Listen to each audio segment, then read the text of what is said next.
Bonjour à tous, aujourd'hui nous allons lire la deuxième lettre aux Corinthiens. Paul, apôtre de Jésus-Christ par la volonté de Dieu, et le frère Timothée saluent l'Église de Dieu qui est à Corinthe, ainsi que tous ceux qui appartiennent à Dieu dans l'Achaïe entière. Que la grâce et la paix vous soient données par Dieu notre Père et par Jésus-Christ le Seigneur. Béni soit Dieu, le Père de notre Seigneur Jésus-Christ, le Père qui est plein de bonté, le Dieu qui réconforte dans toutes les situations. Il nous réconforte dans toutes nos détresses, afin qu'à notre tour, nous soyons capables de réconforter ceux qui passent par toutes sortes de détresses, en leur apportant le réconfort que Dieu nous a apporté. De même, en effet, que les souffrances du Christ surabondent dans nos vies, surabonde le réconfort qu'il nous donne. Si donc nous passons par la détresse, c'est pour votre réconfort et votre salut. Et si nous sommes réconfortés, c'est pour que vous receviez, vous aussi, du réconfort, afin de pouvoir supporter les mêmes souffrances que nous endurons. Et nous possédons à votre sujet une ferme espérance, car nous savons que si vous avez part aux souffrances, vous avez aussi part au réconfort. Il faut en effet que vous sachiez, frères, quelle détresse nous avons connue dans la province d'Asie. Nous étions écrasés, à bout de force, au point même que nous désespérions de conserver la vie. Nous avions accepté en nous-mêmes notre condamnation à mort. Cela nous a appris à ne pas mettre notre confiance en nous-mêmes, mais uniquement en Dieu, qui ressuscite les morts. C'est lui qui nous a délivrés d'une telle mort, et qui nous en délivrera encore. Oui, nous avons cette espérance en lui, qu'il nous délivrera encore, et vous y contribuez en priant pour nous. Ainsi, la grâce qu'il nous accorde en réponse aux prières de beaucoup sera aussi pour beaucoup une occasion de remercier Dieu à notre sujet. S'il est une chose dont nous pouvons être fiers, c'est le témoignage de notre conscience. Il nous atteste que nous nous sommes conduits dans le monde, et tout spécialement envers vous, avec la sincérité et la pureté qui viennent de Dieu, en nous fondant non sur la sagesse humaine, mais sur la grâce de Dieu. Car ce que nous vous écrivons dans nos lettres ne veut pas dire autre chose que ce que vous pouvez y lire et y comprendre. Et j'espère que vous le comprendrez pleinement, comme vous l'avez déjà compris en partie. Vous pouvez être fiers de nous, comme nous le serons de vous au jour de notre Seigneur Jésus. Persuadé que telle était votre pensée, je m'étais proposé de me rendre chez vous en premier lieu, afin de vous procurer une double joie.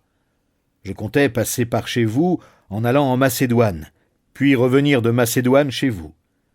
Vous auriez alors pu m'aider à poursuivre mon voyage vers la Judée.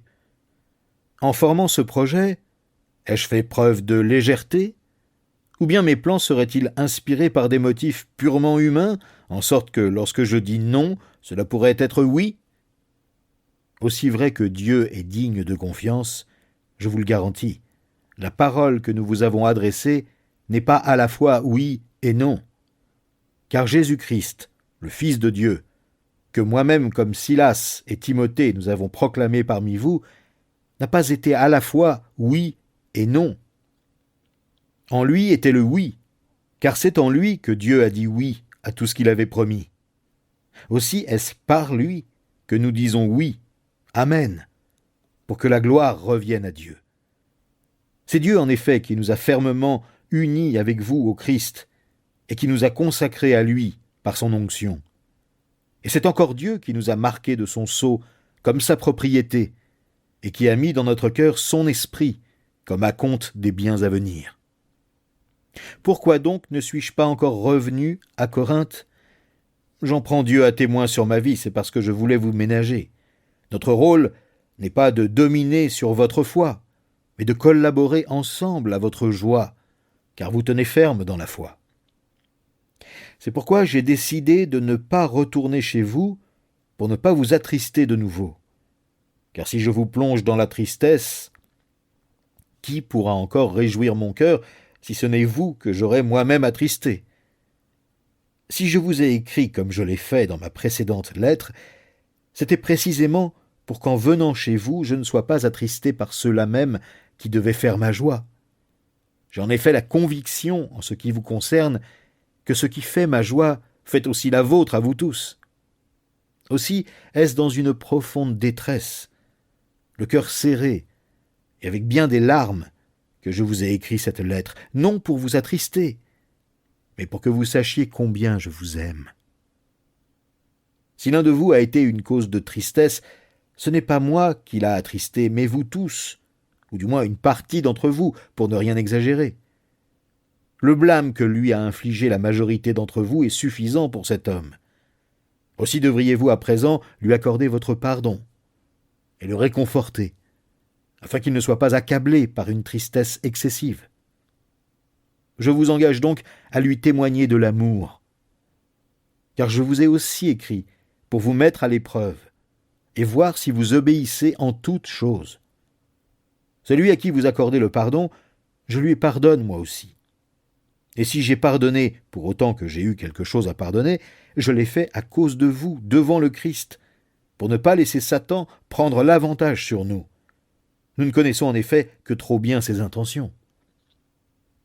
Je suis allé à Troas pour y annoncer la bonne nouvelle du Christ. J'y ai trouvé, grâce au Seigneur, des portes largement ouvertes à mon activité. Cependant, je n'ai pas eu l'esprit tranquille, parce que je n'y avais pas retrouvé mon frère, Tite. C'est pourquoi j'ai pris congé des croyants, et je suis parti pour la Macédoine. Je ne puis que remercier Dieu. Il nous associe toujours au cortège triomphal du Christ par notre union avec lui. Et il se sert de nous pour répandre en tout lieu, comme un parfum, la connaissance du Christ. Oui, nous sommes pour Dieu comme le parfum du Christ parmi ceux qui sont sur la voie du salut et parmi ceux qui sont sur la voie de la perdition. Pour les uns, c'est une odeur de mort qui les conduit à la mort. Pour les autres, c'est une odeur de vie qui les conduit à la vie. Et qui donc est à la hauteur d'une telle tâche? En tout cas, nous ne sommes pas comme tant d'autres qui accommodent la parole de Dieu pour en tirer profit. C'est avec des intentions pures, de la part de Dieu, dans l'union avec le Christ, que nous annonçons la parole. En parlant ainsi, commençons-nous de nouveau à nous recommander nous-mêmes, ou avons-nous besoin, comme certains, de vous présenter des lettres de recommandation ou de vous en demander? Notre lettre, c'est vous-même, une lettre écrite dans notre cœur, que tout le monde peut connaître et lire. Il est évident que vous êtes une lettre que le Christ a confiée à notre ministère, et qu'il nous a fait écrire, non avec de l'encre, mais par l'Esprit du Dieu vivant, non sur des tablettes de pierre, mais sur des tablettes de chair sur votre cœur. Telle est l'assurance que nous avons par le Christ devant Dieu. Cela ne veut pas dire que nous puissions nous considérer par nous-mêmes à la hauteur d'une telle tâche. Au contraire, notre capacité vient de Dieu. C'est lui qui nous a rendus capables d'être les serviteurs d'une nouvelle alliance qui ne dépend pas de la loi avec ses commandements écrits, mais de l'Esprit. Car la loi, avec ses commandements écrits, inflige la mort. L'Esprit, lui, communique la vie. Le ministère de Moïse, au service de la loi, dont les lettres ont été gravées sur des pierres, a conduit à la mort. Cependant, ce ministère a été glorieux, au point que les Israélites n'ont pas pu regarder Moïse en face à cause de la gloire, pourtant passagère, dont rayonnait son visage. Mais alors, le ministère au service de l'Esprit ne sera-t-il pas bien plus glorieux encore? En effet, si le ministère qui a entraîné la condamnation des hommes a été glorieux, combien plus glorieux est celui qui conduit les hommes à être déclarés justes par Dieu. On peut même dire que cette gloire du passé perd tout son éclat quand on la compare à la gloire présente qui lui est bien supérieure. Car si ce qui est passager a été touché par la gloire, combien plus grande sera la gloire de ce qui demeure éternellement. Cette espérance nous remplit d'assurance. Nous ne faisons pas comme Moïse qui couvrait son visage d'un voile pour empêcher les Israélites de voir le terme auquel tendrait ce qui était passager. Mais leur esprit est devenu incapable de comprendre. Aujourd'hui encore, lorsqu'ils lisent l'Ancien Testament, ce même voile demeure. Il ne leur est pas ôté, car c'est dans l'union avec le Christ qu'il est levé.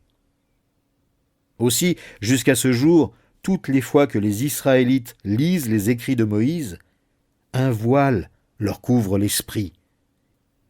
Mais comme le dit l'Écriture, lorsque Moïse se tournait vers le Seigneur, il ôtait le voile. Le Seigneur, dit le texte, en fait, il s'agissait déjà de l'Esprit. Et là où est l'Esprit du Seigneur, là règne la liberté.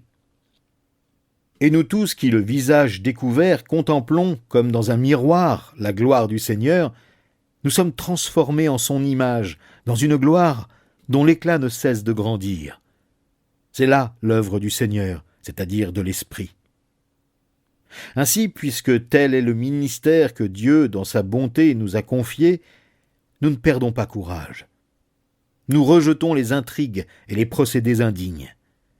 Nous ne recourons pas à la ruse et nous ne falsifions pas la parole de Dieu. Au contraire, en faisant connaître la vérité, nous nous en remettons devant Dieu au jugement de tout homme. Et si notre évangile demeure voilé, il ne l'est que pour ceux qui vont à la perdition, pour les incrédules. Le Dieu de ce monde a aveuglé leur esprit et les empêche ainsi de voir briller la lumière de la bonne nouvelle qui présente la glorieuse lumière du Christ, qui est l'image même de Dieu. Ce n'est pas nous-mêmes que nous mettons en avant dans notre prédication, c'est le Seigneur Jésus-Christ. Nous-mêmes, nous sommes vos serviteurs à cause de Jésus.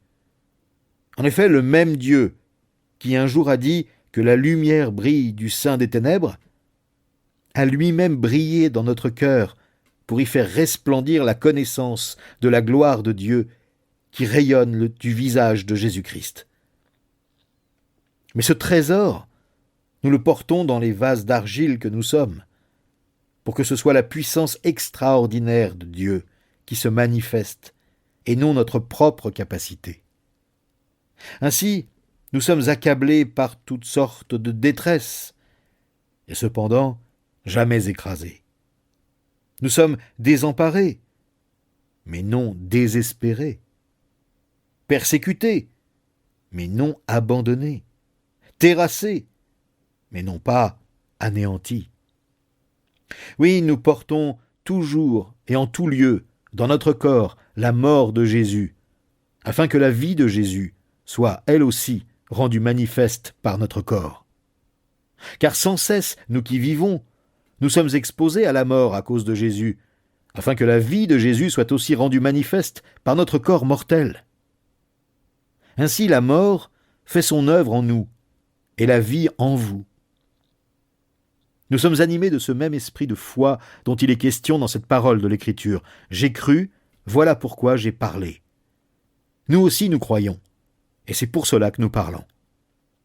Nous savons en effet que Dieu, qui a ressuscité le Seigneur Jésus, nous ressuscitera aussi avec Jésus, et nous fera paraître avec vous en sa présence.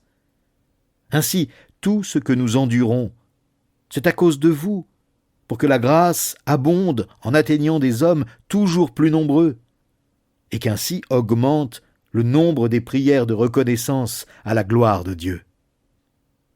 Voilà pourquoi nous ne perdons pas courage. Et même si notre être extérieur se détériore peu à peu, intérieurement, nous sommes renouvelés de jour en jour. En effet, nos détresses présentes sont passagères et légères par rapport au poids insurpassable de gloire éternelle qu'elles nous préparent. Et nous ne portons pas notre attention sur les choses visibles, mais sur les réalités encore invisibles. Car les réalités visibles ne durent qu'un temps, mais les invisibles demeureront éternellement.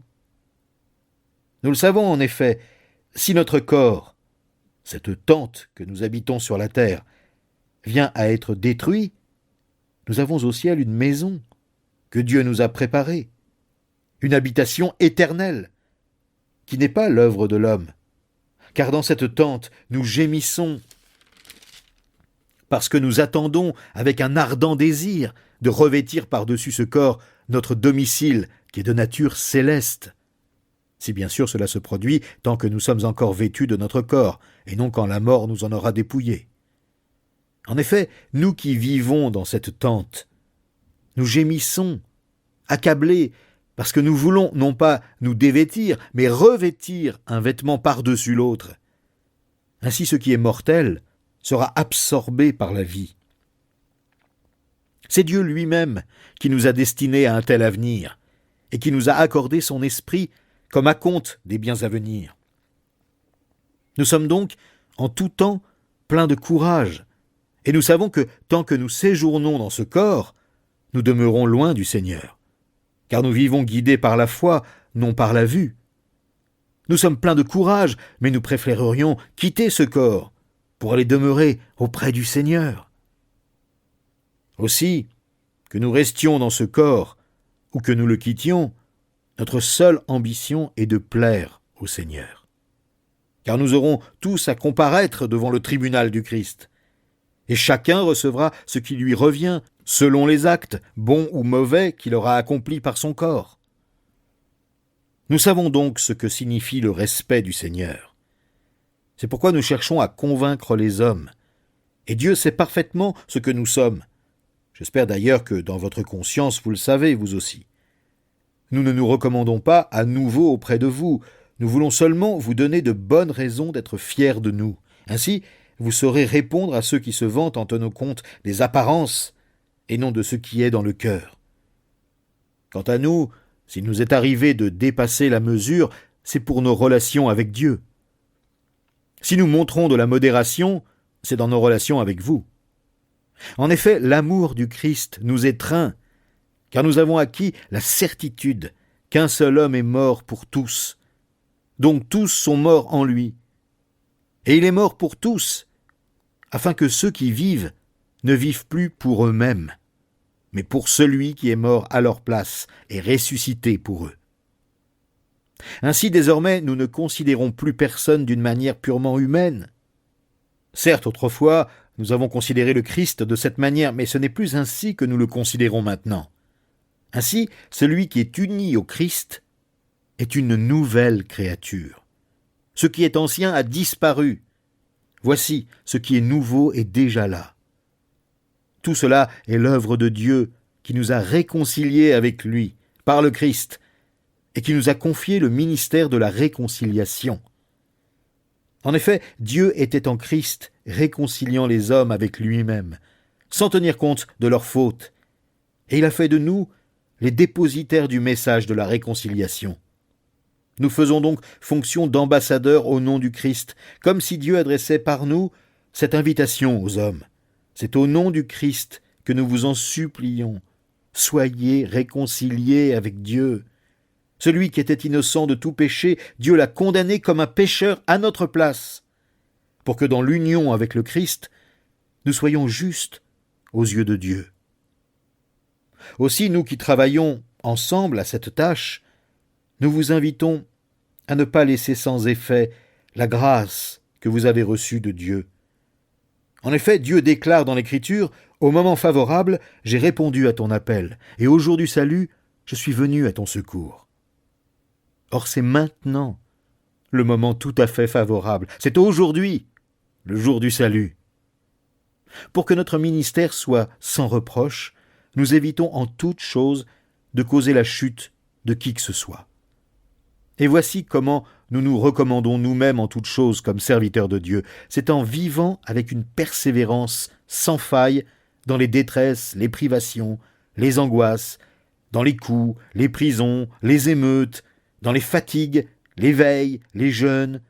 C'est par la pureté, par la connaissance, par la patience, par la bonté, par l'Esprit Saint, par l'amour sans feinte, par la parole de vérité, par la puissance de Dieu, c'est par les armes de la justice, offensive ou défensive, qu'on nous honore ou qu'on nous méprise, que l'on dise de nous du mal ou du bien. Et encore, on nous prend pour des imposteurs, mais nous disons la vérité. On nous prend pour des inconnus, et pourtant on nous connaît bien. On nous prend pour des mourants, et voici, nous sommes toujours en vie. On nous prend pour des condamnés, mais nous ne sommes pas exécutés. On nous croit affligés, et nous sommes toujours joyeux. Pauvres, et nous faisons beaucoup de riches. Dépourvus de tout, quand tout nous appartient. Chers Corinthiens, nous venons de vous parler en toute franchise. Nous vous avons largement ouvert notre cœur. Vous n'y êtes pas à l'étroit, mais c'est vous qui faites preuve d'étroitesse dans vos sentiments. Laissez-moi vous parler comme à mes enfants bien-aimés. Rendez-nous l'appareil. Ouvrez-nous, vous aussi, votre cœur. Ne vous associez pas aux incroyants pour agir comme eux. En effet, ce qui est juste peut-il s'unir à ce qui est mauvais? La lumière peut-elle être solidaire des ténèbres? Le Christ peut-il s'accorder avec le diable? Que peut avoir en commun le croyant avec l'incroyant? Quel accord peut-il exister entre le temple de Dieu et les idoles? Car nous sommes, nous, le temple du Dieu vivant. Dieu lui-même l'a dit, « J'habiterai et je marcherai au milieu d'eux. Je serai leur Dieu et ils seront mon peuple. » C'est pourquoi sortez du milieu d'eux, séparez-vous d'eux, dit le Seigneur. N'ayez pas de contact avec ce qui est impur. Alors je vous accueillerai. Je serai pour vous un père et vous serez pour moi des fils, dit le Seigneur, le Tout-Puissant. Mes amis, puisque nous possédons ce qui nous a été promis en ces termes, purifions-nous de tout ce qui salit le corps et l'esprit, pour mener ainsi une vie pleinement consacrée au Seigneur, dans le respect de Dieu. Faites-nous une place dans votre cœur. Nous n'avons causé de tort à personne, nous n'avons ruiné personne, nous n'avons exploité personne. En parlant ainsi, je n'entends nullement vous condamner, je vous l'ai déjà dit, nous vous portons dans notre cœur à la vie et à la mort. Grande est mon assurance quand je parle de vous, grande est ma fierté à votre sujet. J'ai été pleinement réconforté, je déborde de joie dans toutes nos détresses. En effet, à notre arrivée en Macédoine, nous n'avons pas eu un instant de repos, mais nous avons connu toutes sortes de détresses, conflits au dehors, craintes au dedans. Mais Dieu, qui réconforte ceux qui sont abattus, nous a réconfortés par l'arrivée de Tite. Ce n'est pas seulement sa venue qui nous a réconfortés, mais aussi le réconfort qu'il avait reçu de vous. Il nous a fait part de votre ardent désir de me revoir, de votre profonde tristesse, de votre dévouement à mon égard, et tout cela n'a fait qu'augmenter ma joie. C'est pourquoi, si je vous ai causé de la peine par ma précédente lettre, je ne le regrette pas. Certes, je l'ai d'abord regretté en voyant combien elle vous a attristé sur le moment, mais maintenant, je me réjouis non pas de votre tristesse, mais parce que cette tristesse vous a amené à changer d'attitude. Car la tristesse que vous avez éprouvée était bonne aux yeux de Dieu. Si bien qu'en fait, nous ne vous avons causé aucun tort. En effet, la tristesse qui est bonne aux yeux de Dieu produit un changement d'attitude qui conduit au salut et qu'on ne regrette pas. La tristesse du monde, elle, produit la mort. Cette tristesse qui est bonne aux yeux de Dieu, voyez quel empressement elle a produit en vous, quelles excuses vous avez présentées, quelle indignation vous avez manifestée, et quelle crainte, quel ardent désir de me revoir, quel zèle, quelle détermination à punir le mal. Par toute votre attitude, vous avez prouvé que vous étiez innocent en cette affaire. Bref, si je vous ai écrit, ce n'était pas à cause de celui qui a commis l'offense, ni à cause de celui qui l'a subi, mais c'était pour que votre empressement pour nous soit manifesté devant Dieu parmi vous. C'est pourquoi votre réaction nous a réconfortés. À ce réconfort s'est ajoutée une joie bien plus vive encore en voyant combien Tite était heureux à cause de la manière dont vous avez apaisé ses craintes. Ainsi, si je lui ai parlé de vous avec quelque fierté, je n'ai pas eu à en rougir, car l'éloge que je lui ai fait de vous s'est révélé conforme à la vérité, exactement comme tout ce que nous avons pu vous dire. Aussi redouble-t-il d'affection pour vous quand il se rappelle votre obéissance à vous tous, et avec quels égards et quel respect vous l'avez accueilli.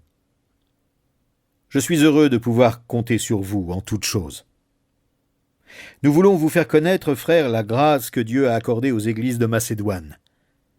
Elles ont été mises à l'épreuve par de multiples détresses, mais les croyants, animés d'une joie débordante et malgré leur extrême pauvreté, ont fait preuve d'une très grande générosité.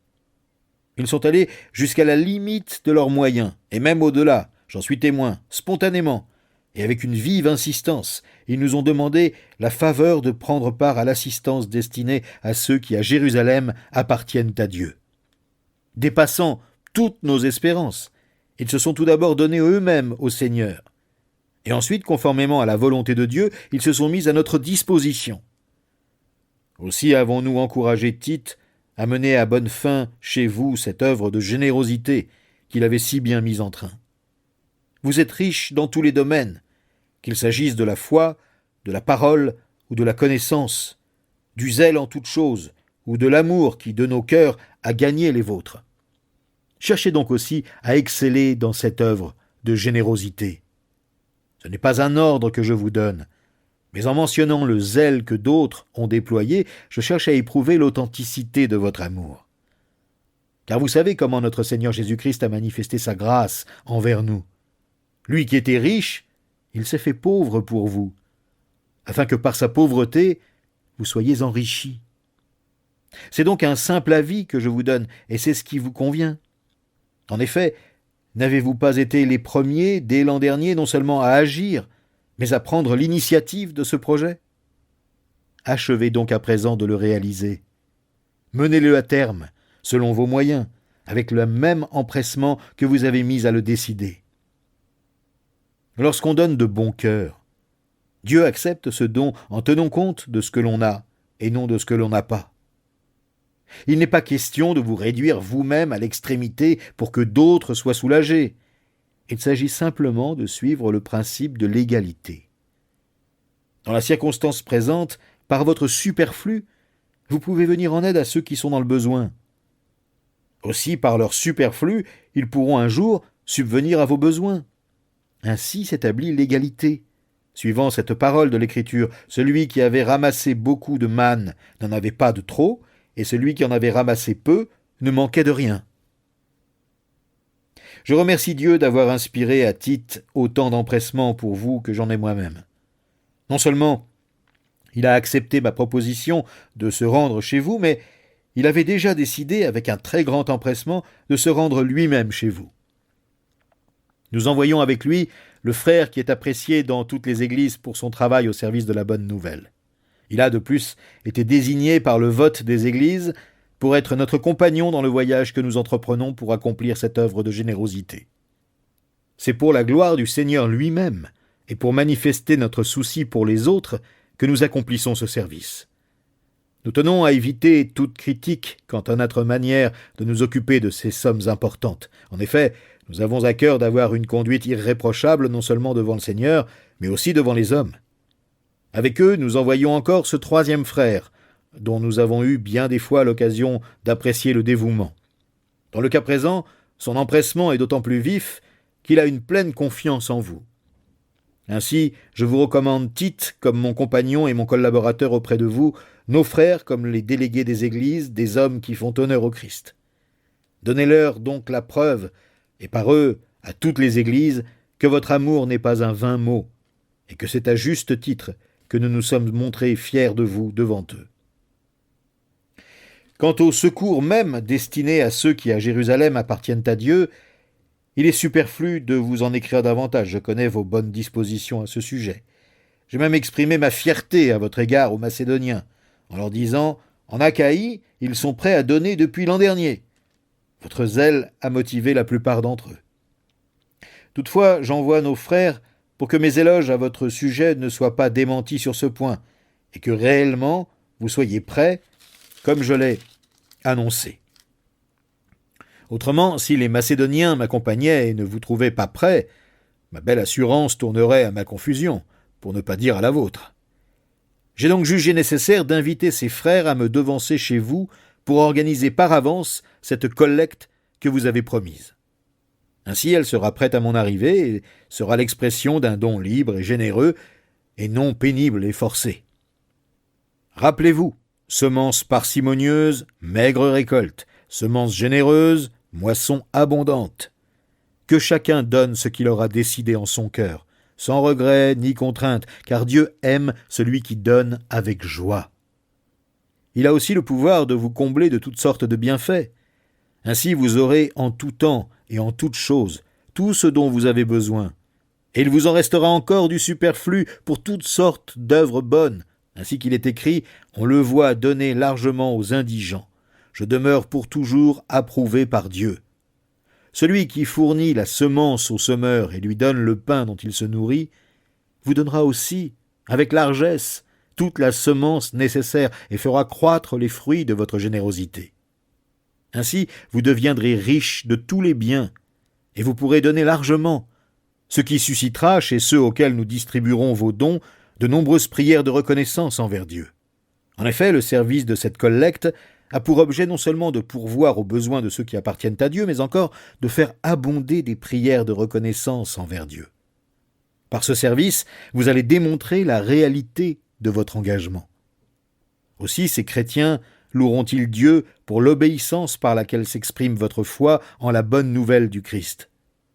Ils le loueront aussi pour la largesse avec laquelle vous partagez vos biens avec eux et avec tous.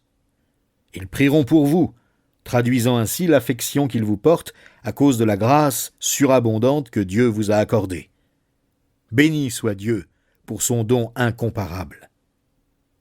Moi, Paul, je suis, paraît-il, timide quand je suis présent parmi vous, et hardi quand je suis absent loin de vous. Mais c'est au nom de la douceur et de la bonté du Christ que je vous adresse cet appel. Je vous en prie, ne m'obligez pas lorsque je serai chez vous à me montrer hardi, car je compte faire preuve de mon assurance et agir avec audace envers certains qui jugent notre conduite trop humaine. Sans doute, nous vivons comme des hommes, mais nous ne menons pas notre combat d'une manière purement humaine. Car les armes avec lesquelles nous combattons ne sont pas simplement humaines, elles tiennent leur puissance de Dieu, qui les rend capables de renverser des forteresses. Oui, nous renversons les faux raisonnements, ainsi que tout ce qui se dresse prétentieusement contre la connaissance de Dieu, et nous faisons prisonnière toute pensée pour l'amener à obéir au Christ. Aussi, sommes-nous prêts à punir toute désobéissance, dès que votre obéissance sera entière. Regardez donc la réalité en face. Si quelqu'un se persuade d'appartenir au Christ, qu'il soit vraiment convaincu de ceci. Nous appartenons au Christ, nous aussi, tout autant que lui. Et même si je me montre un peu trop fier de l'autorité que le Seigneur nous a donnée pour construire et non pour renverser, je n'en rougirai pas. Car je ne veux pas passer pour quelqu'un qui ne serait capable d'intimider que par des lettres, comme on le prétend. Ces lettres, dit-on, sont sévères et énergiques, mais lorsqu'il est là, c'est un faible, et sa parole ne mérite pas l'attention. Que celui qui tient ces propos en soit bien convaincu. Nos actes, quand nous serons chez vous, seront conformes à ce que nous vous écrivons dans nos lettres, quand nous sommes loin de vous. Certes, nous n'aurions pas l'audace de nous prétendre égaux ou même comparables à certains qui se recommandent eux-mêmes. La mesure avec laquelle ils se mesurent, c'est eux-mêmes, et ils ne se comparent à rien d'autre qu'à eux-mêmes. N'est-ce pas là une preuve de leur folie ? Quant à nous, nous ne nous laisserons pas aller à une fierté démesurée. Mais nous prendrons comme mesure les limites du champ d'action que Dieu nous a confié. C'est ainsi que nous nous sommes rendus jusque chez vous. Aussi, ne dépassons-nous pas les limites de notre domaine comme si nous n'étions pas arrivés jusqu'à vous, car nous sommes venus chez vous les premiers pour vous annoncer la bonne nouvelle du Christ. Nous n'avons donc pas une fierté démesurée, comme si nous nous vantions d'un travail accompli par d'autres. Au contraire, nous gardons l'espoir qu'avec les progrès de votre foi, notre œuvre grandira de plus en plus parmi vous, dans les limites de notre champ d'action. Nous pourrons ainsi annoncer la bonne nouvelle dans les régions situées au-delà de chez vous, sans nous vanter du travail accompli par d'autres dans leur propre champ d'action. Si quelqu'un veut éprouver de la fierté, qu'il place sa fierté dans le Seigneur, déclare l'Écriture. Ainsi, celui qui est approuvé, ce n'est pas l'homme qui se recommande lui-même, mais celui que le Seigneur recommande. Ah, j'aimerais que vous supportiez aussi de ma part un peu de folie, oui. Supportez-moi, car j'ai pour vous un amour qui ne tolère aucun rival et qui vient de Dieu lui-même. Je vous ai en effet fiancé à un seul époux pour vous présenter au Christ comme une jeune fille pure. Or j'ai bien peur que vous laissiez votre esprit se corrompre et se détourner de votre attachement sincère et pur au Christ, comme Ève s'est laissée séduire par le mensonge tortueux du serpent. Si quelqu'un vient vous annoncer un autre Jésus que celui que nous vous avons prêché, vous le supportez fort bien. Vous supportez aussi bien de recevoir un autre esprit que celui que vous avez reçu, ou un autre évangile que celui que vous avez accepté. J'estime cependant n'être en rien inférieur à ces super apôtres. Je ne suis peut-être pas un brillant orateur, mais je sais au moins de quoi je parle. Nous vous en avons donné la preuve à tous égards et en toutes circonstances. Ai-je commis une faute en m'abaissant moi-même pour vous élever en vous annonçant gratuitement la bonne nouvelle de Dieu ? J'ai dépouillé d'autres églises qui m'ont régulièrement envoyé de l'argent pour que j'exerce mon ministère parmi vous. Pendant tout mon séjour chez vous, je n'ai été à la charge de personne, quoique je me sois trouvé dans le besoin. Ce sont des frères venus de Macédoine qui ont pourvu à ce qui me manquait. En tout, je me suis gardé d'être à votre charge, et je m'en garderai à l'avenir. Par la vérité qui vient du Christ et qui est en moi, je le déclare, je ne me laisserai pas ravir ce sujet de fierté dans les provinces d'Achaïe. Pourquoi agir de la sorte ? Parce que je ne vous aime pas ? Dieu sait combien je vous aime. Mais j'agis ainsi, et je continuerai à le faire, pour ôter toute possibilité à ceux qui en cherchent une de prétendre agir comme nous dans le domaine du soutien financier sur lequel ils insistent avec tant d'orgueil. Ces hommes-là sont de faux apôtres, des ouvriers malhonnêtes déguisés en apôtres du Christ. Cela n'a rien d'étonnant. Satan lui-même ne se déguise-t-il pas en ange de lumière ? Il n'est donc pas surprenant que ces agents aussi se déguisent en serviteurs de ce qui est juste. Mais ils auront la fin que méritent leurs œuvres. Je le répète, qu'on ne me prenne pas pour un insensé, ou alors acceptez-moi comme tel, que je puisse à mon tour un peu me vanter. En parlant comme je vais le faire, je ne m'exprime pas comme le Seigneur veut qu'on parle, je le ferai comme dans un accès de folie, avec l'assurance d'avoir de quoi me vanter. Puisque plusieurs se vantent pour des raisons toutes humaines, eh bien, moi aussi je vais me vanter. Vous qui êtes si raisonnable, vous supportez volontiers les insensés. Vous supportez qu'on vous traite en esclave, qu'on vous exploite, qu'on vous dépouille, qu'on vous traite avec arrogance, qu'on vous gifle. Je l'avoue avec honte, nous nous sommes montrés bien faibles. Pourtant, ce que l'on ose dire, je parle en insensé, je l'oserai également. Ils sont hébreux, moi aussi. Israélites, moi aussi. De la postérité d'Abraham, moi aussi. Ils sont serviteurs du Christ. C'est une folie que je vais dire, je le suis plus qu'eux, car j'ai travaillé davantage. J'ai été plus souvent en prison. J'ai essuyé infiniment plus de coups. Plus souvent, j'ai vu la mort de près. 5 fois, j'ai reçu des Juifs les 40 coups moins 1. 3 fois, j'ai été fouetté. 1 fois, lapidé. J'ai vécu 3 naufrages.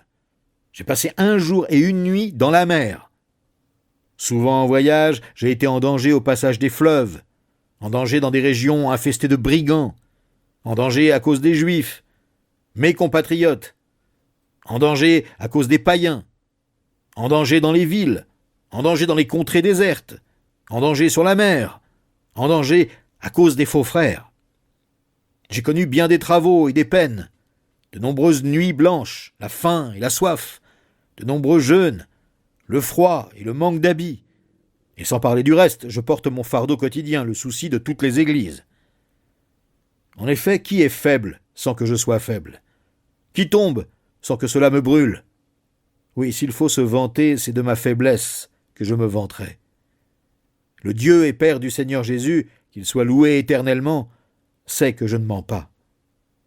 À Damas, le gouverneur du roi Arétas faisait surveiller toutes les issues de la ville pour m'arrêter. Par une fenêtre du mur d'enceinte, on me fit descendre dans une corbeille le long du rempart, et ainsi seulement j'ai pu lui échapper. Faut-il se vanter ? Cela ne sert à rien. J'en viendrai cependant à des visions et à des révélations du Seigneur. Je connais un homme, un chrétien qui, il y a 14 ans, a été enlevé jusqu'au 3e ciel. Était-ce dans son corps, je ne sais, ou sans son corps, je ne sais pas. mais Dieu le sait. Je sais seulement que cet homme, dans son corps, ou hors de son corps, je ne sais, Dieu le sait, a été enlevé au paradis, et qu'il a entendu des paroles qu'on ne peut pas répéter parce qu'il n'est pas permis à un homme de les dire. Au sujet d'un tel homme, je me vanterais, mais au sujet de moi-même, je ne me vanterais que de mes faiblesses. Et pourtant, si je voulais me vanter, je ne serais pas un insensé, car je ne dirais que la vérité. Mais je m'en abstiens, car je désire éviter que l'on se fasse de moi une idée supérieure à ce qu'on peut déduire de mes actes et de mes paroles. D'ailleurs, parce que ces révélations étaient extraordinaires, pour me garder de l'orgueil, Dieu m'a imposé une épreuve qui, telle une écharde, tourmente mon corps. Elle me vient de Satan, qui a été chargé de me frapper pour que je ne sois pas rempli d'orgueil. Au sujet de cette épreuve, j'ai prié par 3 fois le Seigneur de l'éloigner de moi, mais il m'a répondu « Ma grâce te suffit.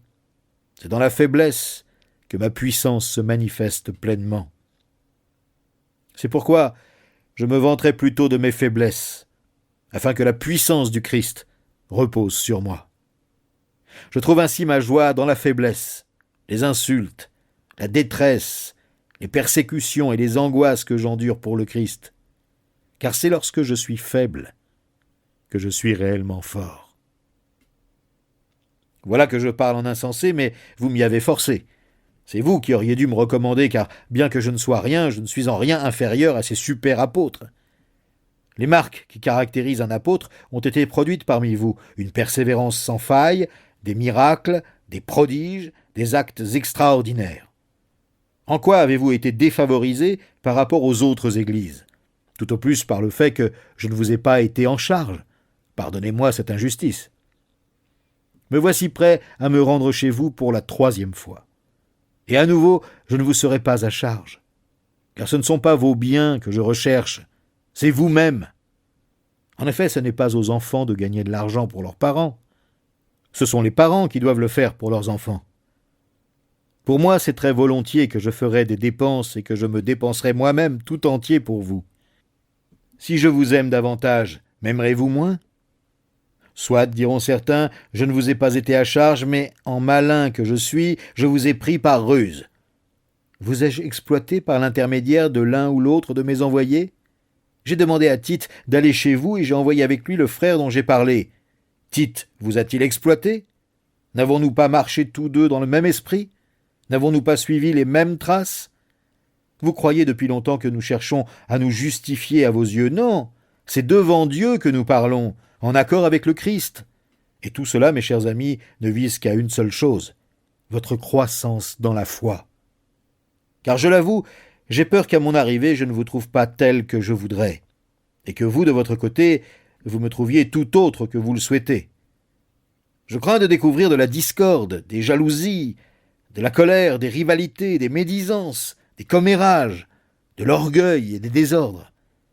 Oui, j'ai peur qu'à mon arrivée, Dieu me réserve encore des expériences humiliantes parmi vous. Je crains d'avoir à pleurer sur plusieurs qui ont péché auparavant et ne se sont pas détournés de leurs pratiques dégradantes, de la débauche et de l'inconduite qu'ils ont autrefois pratiquée. Voici donc la 3e fois que je viendrai chez vous. Comme le dit l'Écriture, toute affaire sera réglée sur la déposition de 2 ou 3 témoins. Je vous ai déjà prévenu lors de ma 2e visite, et maintenant que je me trouve encore loin, je le répète à ceux qui ont péché précédemment, ainsi qu'à tous les autres. Quand je reviendrai, j'agirai sans ménagement, puisque vous voulez avoir la preuve que le Christ parle par moi. Vous n'avez pas affaire à un Christ faible. Il agit avec puissance parmi vous. Certes, il est mort sur la croix à cause de sa faiblesse, mais il vit par la puissance de Dieu. Nous, de même, dans notre union avec lui, nous sommes faibles, mais nous nous montrerons vivants avec lui par la puissance de Dieu dans notre façon d'agir envers vous. Faites donc vous-même votre propre critique et examinez-vous pour voir si vous vivez dans la foi. Ne reconnaissez-vous pas que Jésus-Christ est parmi vous? À moins peut-être que cet examen n'aboutisse pour vous à un échec. Mais vous reconnaîtrez, je l'espère, que nous avons fait nos preuves. Ce que nous demandons à Dieu, c'est que vous vous absteniez de tout mal. Car en fait, nous ne tenons pas du tout à montrer que nous avons fait nos preuves. tout ce que nous désirons, c'est que vous fassiez le bien, même si l'épreuve paraît devoir tourner contre nous. En effet, nous n'avons aucun pouvoir contre la vérité. C'est seulement pour la vérité que nous en avons. Nous sommes contents d'être faibles si vous êtes réellement forts. C'est justement ce que nous demandons à Dieu dans nos prières, votre complet rétablissement. Voilà pourquoi je vous ai écrit tout cela pendant que je suis encore loin, pour qu'étant présent, je n'ai pas à faire usage dans la sévérité de l'autorité que le Seigneur m'a donnée pour construire et non pour renverser. J'ai terminé, mes frères. Soyez dans la joie. Travaillez à votre perfectionnement. Encouragez-vous mutuellement. Soyez d'accord entre vous. Vivez dans la paix. Alors, le Dieu d'amour et de paix sera avec vous. Saluez-vous en vous donnant le baiser fraternel. Tous ceux qui ici appartiennent à Dieu vous saluent. Que la grâce du Seigneur Jésus-Christ, l'amour de Dieu et la communion du Saint-Esprit soient avec vous tous.